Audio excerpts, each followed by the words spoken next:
un tema interesantísimo que hoy estamos debatiendo aquí en Miradas de Fe. Aquellos que nos acaban de sintonizar, pues estamos hablando del rol de la mujer dentro de la iglesia. Hace un momentito estuvimos tratando la cita de Génesis 2, que habla de la costilla, de dónde salió la mujer que salió de la costilla de Adán. Entonces ahora quiero también compartir con ustedes esta próxima cita bíblica, que es de Gálatas 3, 28 y siguiente. Dice: ya no hay judío ni griego, ni esclavo ni libre, ni hombre ni mujer, ya que todos vosotros sois uno en Cristo. Vamos hoy a degustar realmente esta cita. Creo que es en este contexto, el Pablo está hablando aquí, es un contexto a nivel de salvación, no del rol, ¿verdad, padre? No está hablando de roles, evidentemente. Evidentemente. Porque Pablo, por ejemplo, cuando habla de esclavos o libres, Pablo no está apoyando que haya esclavos y libres. Imposible que Pablo pueda apoyar, pero en el momento en que Pablo está hablando, la esclavitud es una institución social vigente. No va a haber condiciones suficientes para acabar con la esclavitud, sino siglos después. Es más, y va a revivir después en el segundo milenio, de una manera terrible. Nosotros tenemos experiencias en nuestra historia de la instauración de la esclavitud, de la vivencia de la esclavitud. Claro. De eso, pero eso no quiere decir que Pablo esté apoyando la esclavitud. Ninguno de los roles está ahí siendo apoyado. Ahora, cuando Pablo habla aquí de ya no hay diferencia, ningún hombre puede decirle a una mujer: cállate porque tú no eres hombre. Una de las leyes vigentes en el mundo hebreo era que si a una mujer se le quemaba la comida, rol que era típico en aquellos tiempos, si a una mujer se le quemaba la comida, el marido le podía dar divorcio por quemar la comida. ¿Usted sabe qué cosa más grande es? Terrible. Aquí entonces habría muchos divorciados. Era así. Eso ha ido cambiando y evolucionando y ahora no pensamos de esa manera. Porque no se olviden que aquí se están mezclando dos cuestiones. Una cuestión que es de carácter religioso y otra cuestión que es de carácter de desarrollo social. Okay. Ahí estamos hablando, cuando Pablo está escribiendo eso, le está escribiendo a una sociedad patriarcal, por antonomasia, donde la mujer ni de lejos podía tener la representación que tiene hoy.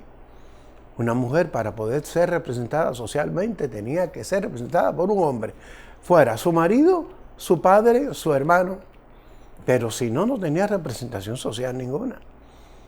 Así era la sociedad de aquel entonces. Tenía esos graves... No, pero tú no te imaginas. No hay comparación. Gracias a Dios, en la evolución de la historia y sobre todo desde el punto de vista cultural, mucho ha cambiado, gracias a Dios. No es ni comparable a lo que pasaba en aquellos tiempos. Date cuenta que una mujer generalmente cuando se quedaba sola, ya sea por divorcio o por viudez, prácticamente la única profesión que le quedaba era la prostitución. Sí. Si no tenía ningún hombre que la cogiese. El oficio más antiguo del mundo. Sí, el oficio más antiguo de la humanidad, la prostitución. Entonces, era muy, pero muy diferente a lo que ahora, gracias a Dios, vivimos, ¿verdad? O sea, hay un problema que es de carácter, o que tiene visos que son de carácter religioso, y hay otro problema que tiene un carácter social. Hoy en día, las manifestaciones de patriarcalismo y las manifestaciones que producen el feminismo virulento, porque hay diversos feminismos, como ustedes saben.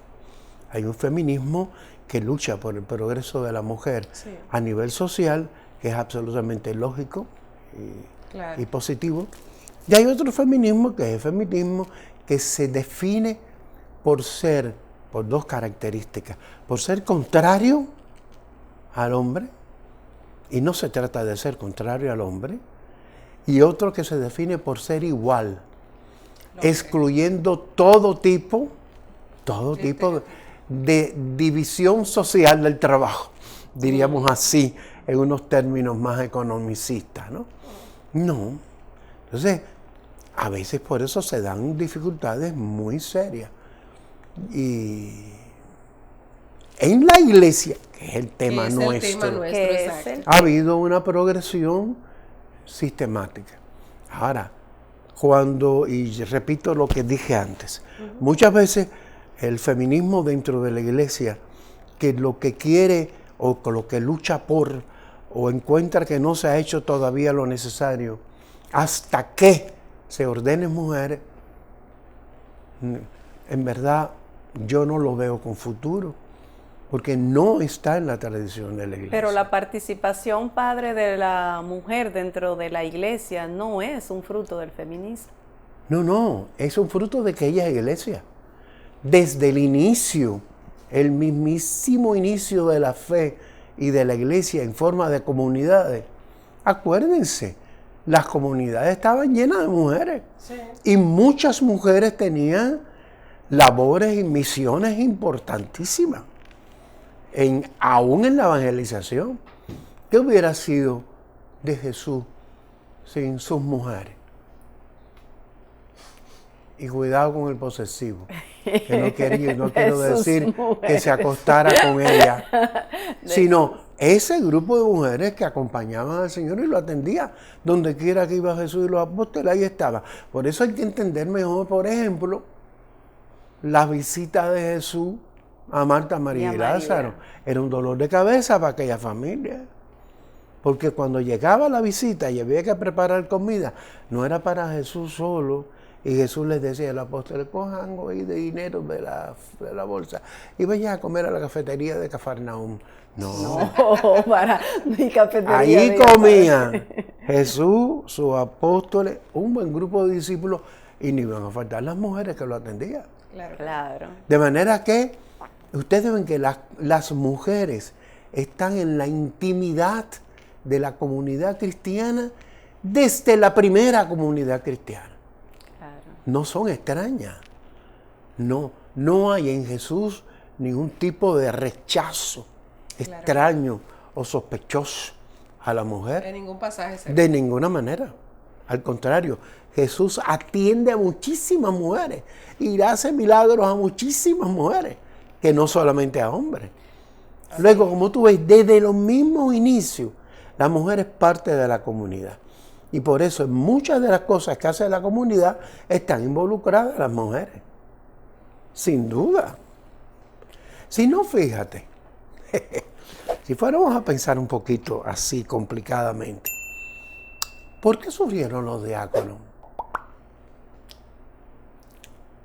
¿Por qué surgieron, padre? Porque tengo entendido que hubo diaconisas en esos primeros años. Sí, pero ¿para qué surgió el ministerio diaconal? Olvídate si son hombres o mujeres. ¿Por qué surgió el ministerio diaconal? A ver, Yáscara.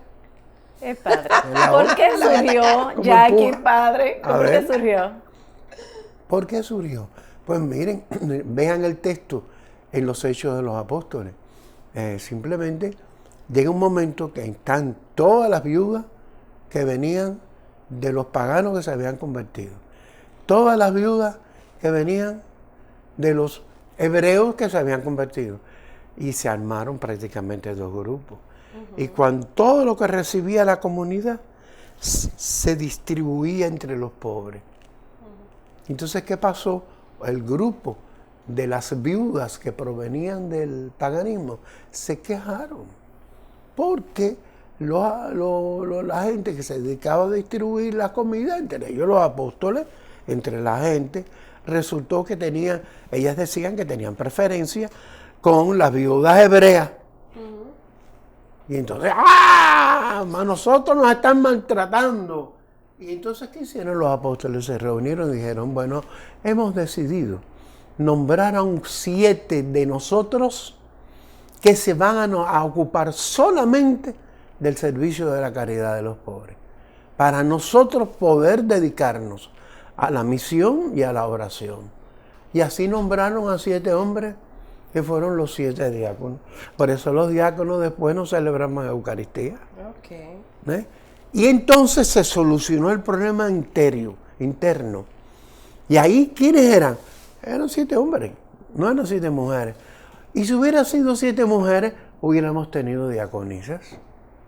Pero de ahí no hubiéramos tenido el problema así mucho más serio que plantea teológicamente el sacerdocio femenino. Bueno, esto es una catequesis. Yo entiendo que ustedes se están alimentando igual que nosotras muy bien y edificándose, pero no se muevan y quiero invitarles a que nos sigan a través de las redes, a través de San Antonio RTV por Twitter, por Facebook, por Instagram, a través de las redes por Facebook dije también, sí, y en YouTube. Así que estamos ahí. No se muevan, que retornamos. Entonces, como seguíamos diciendo, Miradas de Fe, un programa que tú no debes dejar de ver. Claro, hay a veces muchas...